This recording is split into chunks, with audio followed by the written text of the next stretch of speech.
Mike Damergis with Scott Engel for the RotoExperts of the Ballpark for the Fantasy Sports Network. And Scott, we ventured into the Mets locker room as well this afternoon, and one guy you talked to, David Wright. Yeah, David Wright, obviously one of the top third basemen in fantasy baseball. This is a guy that people drafted early for the power and the steals. He's a multi-category contributor and one of the top guys in rotisserie in fantasy baseball. Any style of play, David Wright is very, very dependable. And, he talked about getting lineup protection from Curtis Granderson this year as well. Yeah, anytime you have multiple 40 home run seasons and, some of those years he had in Detroit, pitchers, know where a guy like that is in the lineup and, have to, take that into account. So, Curtis has been one of the best run producers in the game, and, I don't expect that to be any different this year. Well, Wright is looking at Granderson to protect him in the lineup, but again, this is not Yankee Stadium for the Grandy man. No, it's not, but I spoke to him recently, early in the season, and, he came out of the gate kind of slow, striking out a lot, but to Granderson's credit, he stands in his locker and he answers all the questions with a smile on his face. I think he realizes what it takes. I spoke to him about switching leagues, etc., and he said, he's going to take the time to study the pitchers. He's excited about playing in the National League. Look, for fantasy purposes, he may not help your batting average, but if you drafted him for power, he's not going to hit the kind of home run numbers he did with the Yankees, but he still should give you 25 to 30. Now moving from Granderson to catcher, Travis d'Arnaud is certainly one of the Mets' top prospects, but fantasy players have been very skeptical if this guy can contribute to their team.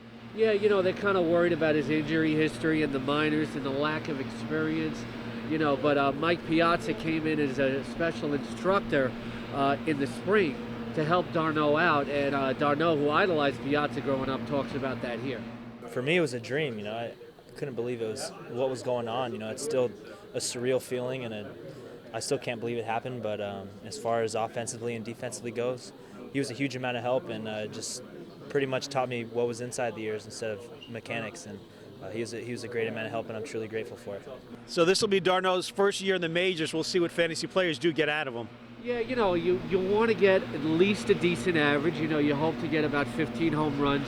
He's really a number 2 guy in a mixed league. Look, hopefully you didn't bid a lot on him in your auction because, catchers don't play as many games as some other guys. He could be a good number 2 plug-in. Just hope he stays healthy and keep your eye on the free agent list. And I'll tell you, Anthony Recker, who Lenny Melnick spoke to here, this is a guy, okay, if you play in a National League only league, and if it, unfortunately, we don't wish for these guys to get hurt, but if d'Arnaud were to go down, Anthony Recker, National League only sleeper, prodigious power. I got a really good experience last year behind Buck and behind Travis a little bit, so excited for this year, and I think I, kind of know what to expect this year, and I think I'll be ready for my role. So, Scott, with catchers, you not only have to worry about their offense, but their defense and the way they call games, and one guy that we caught up with was Jonathan Niese. Yeah, Lenny Melnick spoke to Jonathan Niese on a variety of subjects. You guys are going to like hearing this, and fantasy players have always liked Niese's potential, and they hope he can stay healthy and at least give them respectable production this year. Shoulder feels great. The elbow, it's all behind me. Was able to rehab it, out working on each pitch, and trying to locate on both sides of the plate, and it feels good right now. So we'll see how the year goes. Okay, Mike Damergis with Scott Engel at a chilly Citi Field for the RotoExperts at the Ballpark for the Fantasy Sports Network.